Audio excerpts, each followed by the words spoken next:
Good morning, Charlie. What you doing today? Is that like a lightsaber?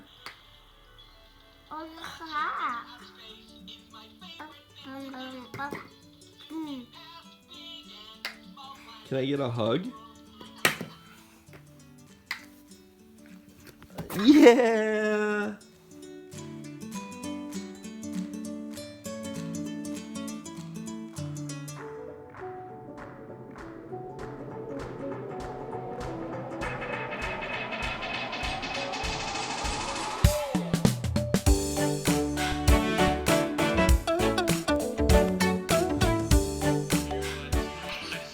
Charlie, are you watching some Andrew Numi?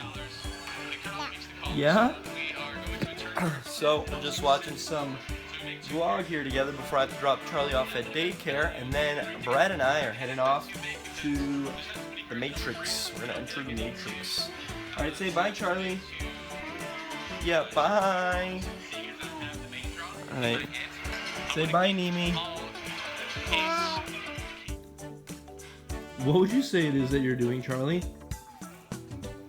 Are you supposed to be seated there? No. Are you being a little monkey? Oh my god. Your play area is such a mess, Charlie. What would you say it is that you're doing there, buddy? Alright, it's time to go. Good job. Charlie, do we have matching shoes? Yeah. Yeah, we do. We have matching shoes. You ready to go outside? Let's go to the car. Hold my hand. Slow down. Slow down. Yeah, are you ready? Charlie, where are you spinning to? Are you ready to go? Come on, buddy. All right, it's time to go.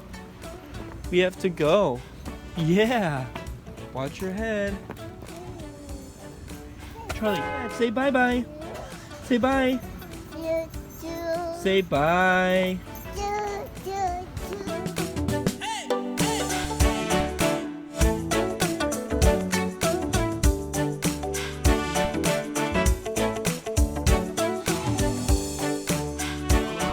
Just finished up grabbing some donuts at this spot here on 12th and Clement. Actually, it's 10th and Clement. Probably my favorite late night go-to after playing some poker. So, just had a Philly cheesesteak. It was delicious. And now heading back after dropping Charlie off. I'm going to be waiting on Brad. He should be arriving shortly. And then we'll be heading over to the Matrix. I'm going to play maybe like 6-7 hours. Something like that, grab dinner there, and then head back to the city. So that should be a lot of fun. So we'll check back in a bit later. Peace. We are doing a car switch over so that V-Rad can park in my garage, and then we will be going together. So let's pull out. We got V-Rad over there in the back.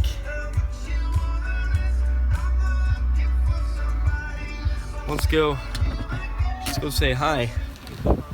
Hello. Need help parking here? Yeah. Looks like it. It's like pretty narrow garage here. I mean, not that narrow that you can't fit your car in it, but you might need some help.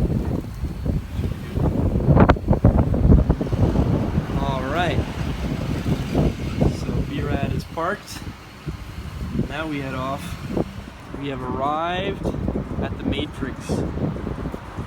Did you think that this would be what the Matrix looks like? No, I thought this. I'd heard a lot of really nice things about it, so. I was making more of a movie reference joke. Oh. No. It's a lot different than the Matrix. It's a lot. Yeah. Okay. All right. Well, hopefully we got some run good. Some team run good. We can both win. I don't know if that's happened yet. Not for a while. Well, let's hope it happens Both today. lost on the Vloggers game. Yeah. Mostly because I'm bad, so I can't win. So we're gonna have to resort to you winning. I think that's a good strat. Look at this really cool car right here. Alright, well, let's roll.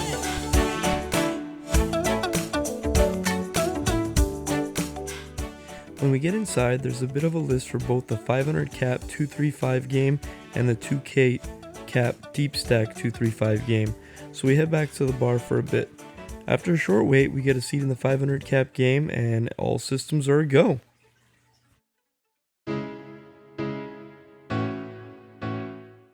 Early on in the session, I get aces in middle position, or a short stack fish limps for 5 and I make it 20. The button makes it 60, and now the fish limp calls 60 with $30 behind. I make it 150 total since we are playing about 420 effective and I don't want to lose the preflop 3-better. The button ends up calling and the limper calls off his remaining $30. The flop is deuce 7-8 all clubs and I have the ace of clubs. I bet 85 so as not to lose the button. He ends up calling. The turn is an offsuit 6. Now it's getting a little bit dicey. I have about 180 left and I decide to jam. He ends up folding. The river is an offsuit ace, and so I actually make top set. Unfortunately, the preflop limper who called off the 90 has 10-9 offsuit and has a straight, so my top set and flop not flush draw is no good. I was, however, still able to pull a small profit from the side pot, which I did win, which netted me about $50 for the hand.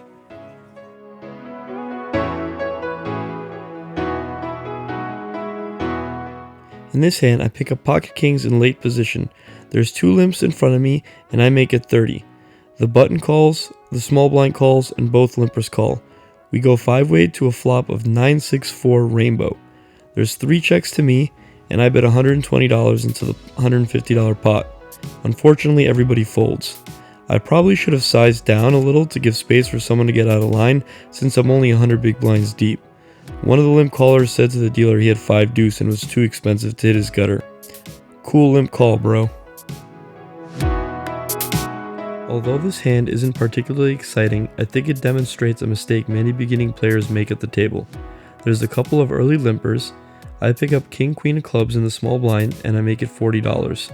The first limper calls and everyone else folds. The flop is 9-3 deuce with 2 spades. He has $120 left. I jam $120 into the $100 pot and put him all in. He says he can't call because he's missed.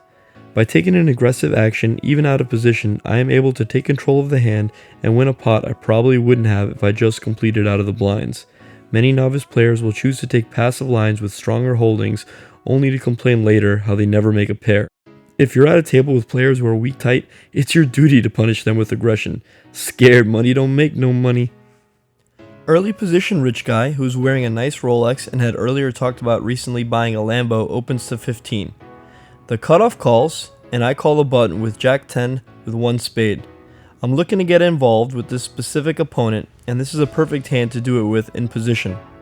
I could 3-bet, but I don't want to bloat the pot versus an opponent I think is unlikely to fold and can be sticky.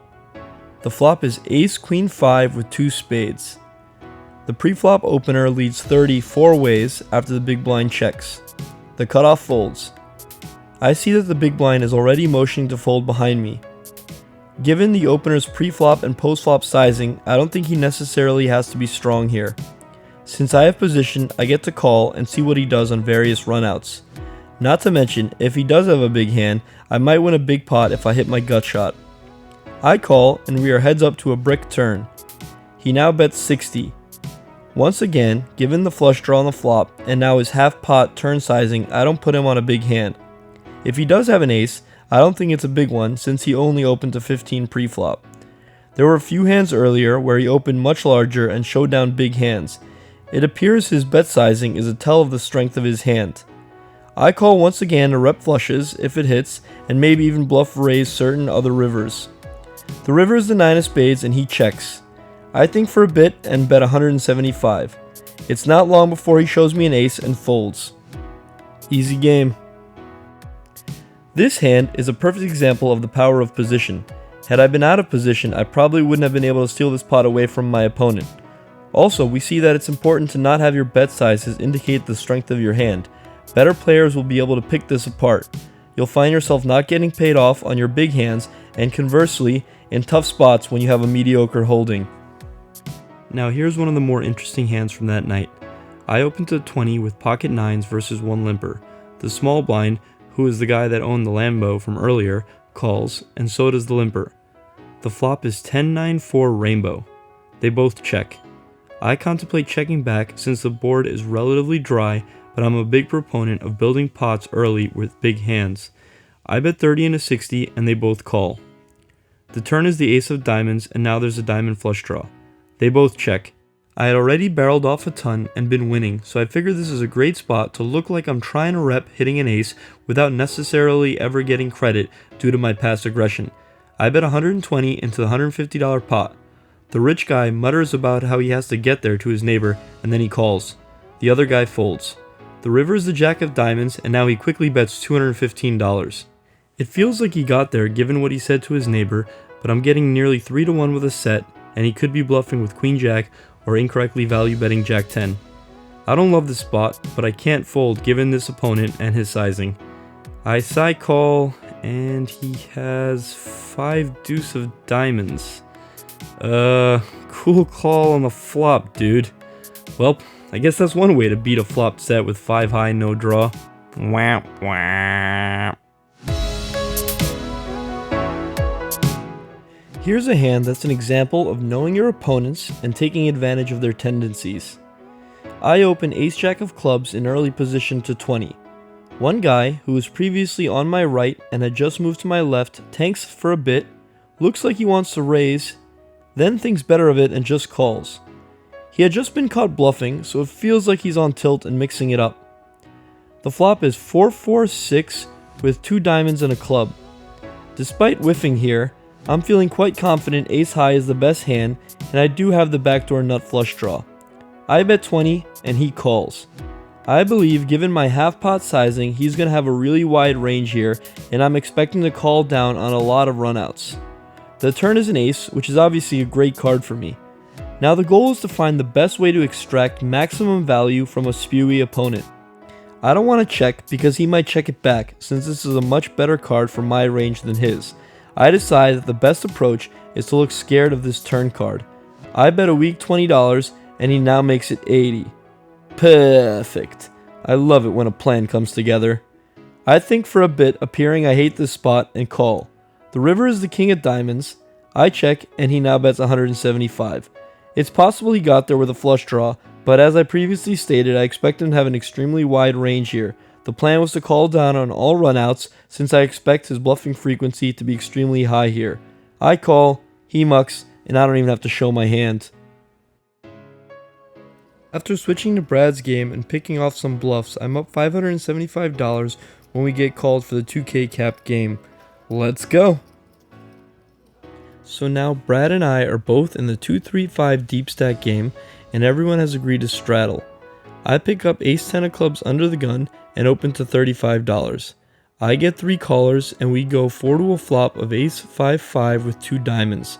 This is a spot where I'll mix in some checks with my standard c-bet. I decide to check and it checks through.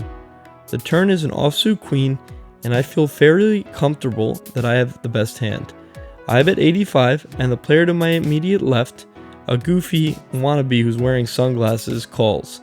The other 2 players fold and we are heads up to a river queen. The flush draw misses, but it's not my favorite river as I expect a queen to call the turn once the flop checks through. I check and he snap bets 200. I look over at him to see if I can pick up a read and he's staring me down pretty hard through his sunglasses. It feels weak and it feels like he's trying to feign some strength. I stare some more and he takes his shades down and stares me down and smiles. I tank and I just can't find a fold given his weird demeanor. He ends up saying, "What do you got?" Which generally speaking is somebody getting caught bluffing. I wait some more, feeling confident given his question, and someone else ends up saying, "Well, he's obviously got an ace." He waits a little longer and then he slow rolls 6-5 for bottom boat. It's fairly obvious that a 5 is always the nuts here given how long I took to call his bet. This guy is definitely a strange bird. In this hand, it folds to the hijack, who is a guy I've played Pot Limit Omaha with before. He opens to 35.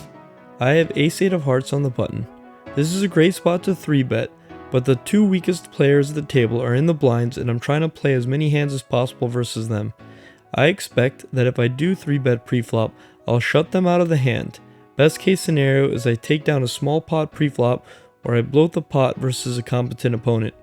I flat, and unfortunately both the fish fold. The straddler calls and we go 3-way to a flop of ace-9-9 with 2 clubs. The straddler checks and the preflop opener tanks for longer than I would expect in this spot. He ends up c-betting $65. Obviously I'm never folding top pair, but this is a spot I expect him to be dead with 2 unders or drawing to 2 outs with a pocket pair. I call and the straddler folds. The turn is an offsuit queen and he checks. Given how I said I expect him to have 2 unders or an under pair on the flop, I want to bet small and extract some value. I bet 70 and he calls. The river is an offsuit queen. He checks and I check it back. Unfortunately, we end up losing to his queen jack off. Well, this table isn't treating me very well. After this hand, we proceed to lose another 1,000 or so, calling raises and missing, or opening hands and having to fold post flop. All this leads me to the final big hand of the night. Alright, let's get to the final hand of interest that finally gets me unstuck. I'm in the straddle in this 2-3-5 deep stack game, so I've put up the 10. It folds to the cutoff, who opens to 40. The small blind, who had beaten me in a couple of pots earlier, makes it 160. I look down in the straddle to 2 red aces. Just a really wonderful spot, given that the pre-flop opener is pretty aggressive. The small blind himself likes to mix it up. And so I figure that what I want to do here is create a sizing that looks like I'm trying to re-steal and give him some space to possibly make a play back at me. So I raised to $420. The cutoff thinks for a bit and decides to fold. And now it's on the small blind, who jams relatively quickly. I make the call and let him know that I do have aces, and he says that he's going to have to get pretty lucky and hit 2 kings. So it sounds a lot like he had ace king. We decided to run it twice. The first run out was pretty clean, just all low cards.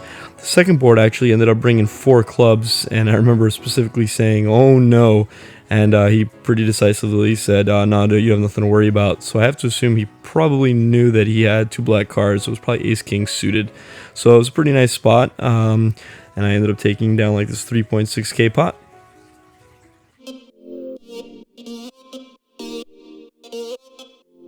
Not too long after this hand, I moved to the main deep stack game. I play in orbit and quickly realize the game is filled with pros. It's been a long day and it feels like a perfect time to quit. Also, another vlogger, Brandon Maddick, whose channel I'll link in the description, reached out and wanted to meet up with Brad and I. We headed to the bar at the back of the casino and ended up having a great hour-long conversation getting to know one another. Brandon just recently started vlogging and in my opinion has progressed extremely quickly. Check out his videos, you won't be disappointed. And I'm not just saying that because he got us beers. After all was said and done, it was time for us to make our way to the exit and head back to San Francisco.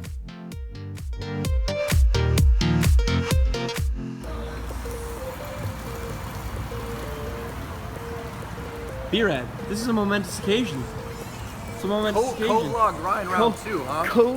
Co-vlog winners. This doesn't happen very often. Alright, we both won? We did. We never both won. We did both win. That's unlikely. Alright, Charles and I both were stuck pretty big actually. I was stuck around 1,000. Charles was stuck 1,300 or so. Yeah, it's true. And then I picked up the aces. Well, I'm gonna. Well, this is the end of Charles's vlog. That's a good. But this is the end of the video, so they'll. Oh, that's a good point. Yeah. So, let's check out this.